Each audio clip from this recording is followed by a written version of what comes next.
Orang yang hidup di dunia ini menginginkan hidupnya enak, bahagia, dan semua yang dibutuhkan. Bahkan yang diinginkan itu terpenuhi.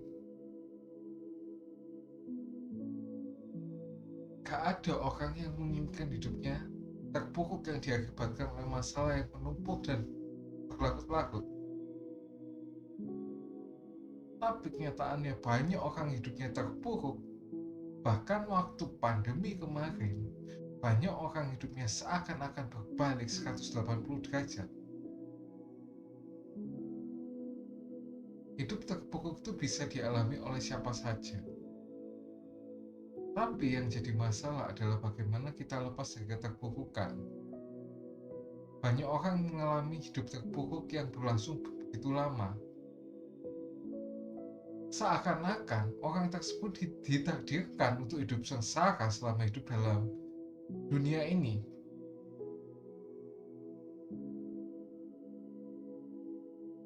Hidup dalam keterpurukan baik jasmani maupun rohani dapat mengakibatkan orang mengalami stres, depresi, atau bahkan bunuh diri.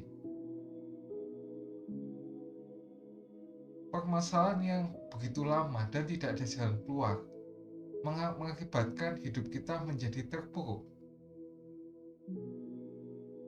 Hari ini kita belajar dari firman Tuhan, apa yang menjadi penyebab kita tidak lepas atau tidak bisa lepas dari keterpurukan, dan juga bagaimana supaya kita dapat lepas dari keterpurukan. Apa sih penyebabnya? Penyebab orang itu bisa terpuruk.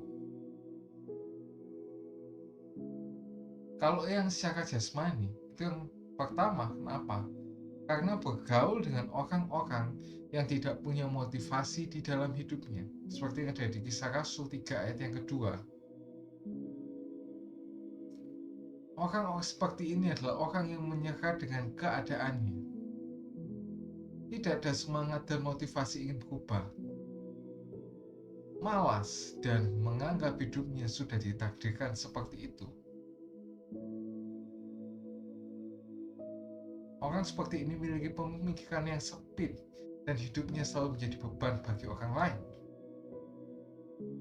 Yang kedua, penyebab keterpurukan secara jasmani, yaitu mengasihi diri sendiri dan bersandar pada manusia. Seperti yang ada di Kisah Rasul 3 ayat 3 sampai yang kelima.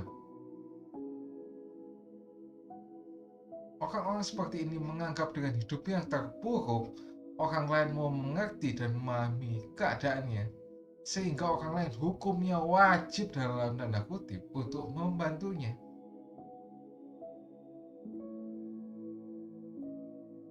Biasanya orang-orang seperti ini selalu menceritakan keluh kesah hidupnya supaya timbul belas kasihan dan mau membantunya.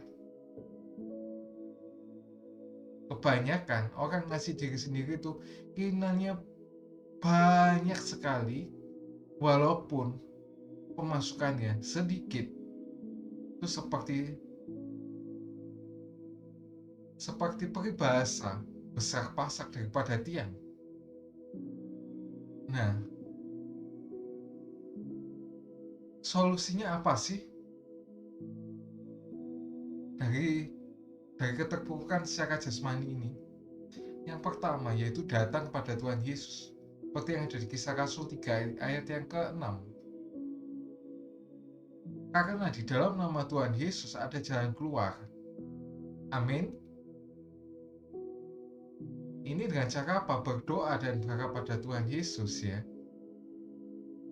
Yang kedua, solusinya lakukan kalau diberi solusi atau jalan keluar. Seperti yang dikatakan di Kisah Rasul ayat yang pasal ketiga ayat yang 7. Nah, ini kenapa sih kok harus kita lakukan?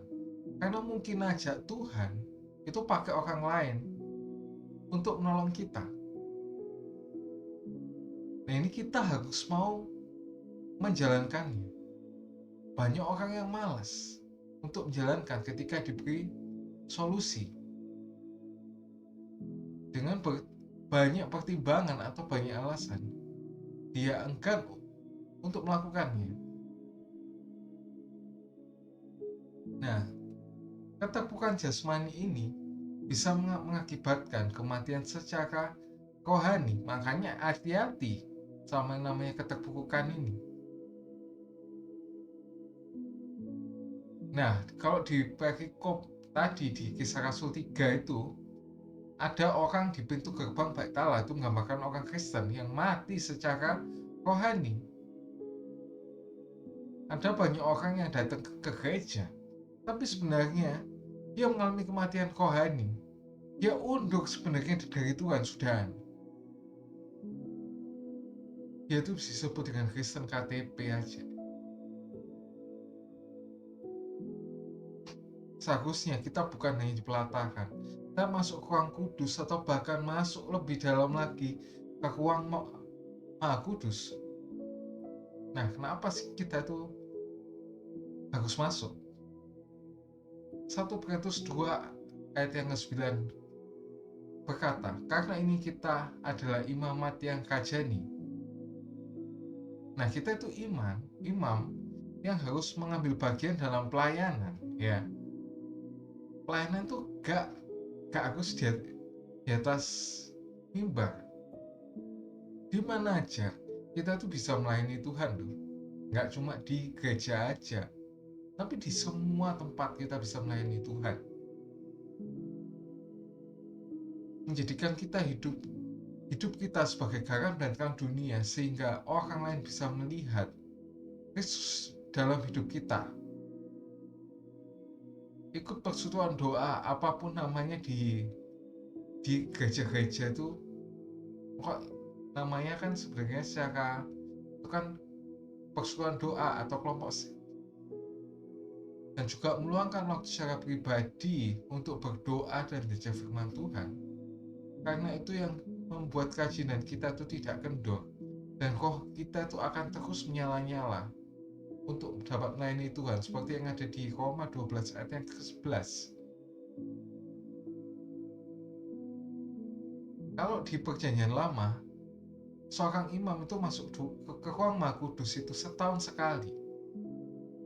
Tapi kita yang diangkat sebagai anak Allah karena kita percaya kepadanya, seperti yang di Yohanes 1 ayat yang ke-12, sehingga sekarang kita dapat menghampiri Bapa sewaktu-waktu tanpa batas, karena Tuhan Yesus sebagai imam besar telah membuka tabir bait suci melalui dirinya dengan mati di atas kayu salib, seperti yang ada di Ibrani 10 ayat 19 sampai ke yang ke-22.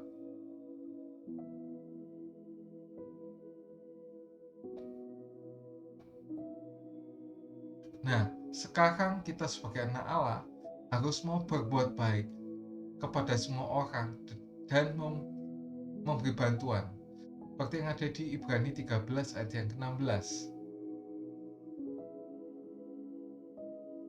Orang yang memberi bantuan adalah orang yang diberkati atau hidupnya yang tidak terpuruk.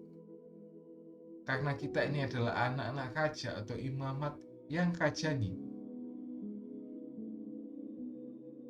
Nah, terus apa yang harus kita lakukan kalau Tuhan sudah menolong kita? Yang pertama itu menyaksikan kebesaran Tuhan. Seperti yang ada di Kisah Rasul 3 ayat yang ke-8.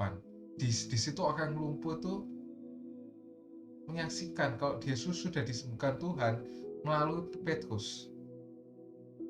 Dan kita tuh juga harus menyaksikan kebesaran Tuhan. Ya. Kalau kita ditolong Tuhan, bolehlah cerita. Kan itu bukan aib kan itu. Dan yang terakhir, itu hidup kita menjadi berkat dan bukan menjadi batu sandungan, dan bahkan menjadi batu loncatan untuk orang itu bisa percaya kepada Kristus. Seperti yang ada di Kisah Rasul 3 ayat 9 sampai yang ke-10. Berbahagialah orang yang membaca dan mendengar firman Tuhan, menyimpan dalam hatinya, merenungkan, dan melakukan dalam hidupnya. Ia sama seperti orang yang bijaksana yang mendirikan rumahnya di atas batu. Amin.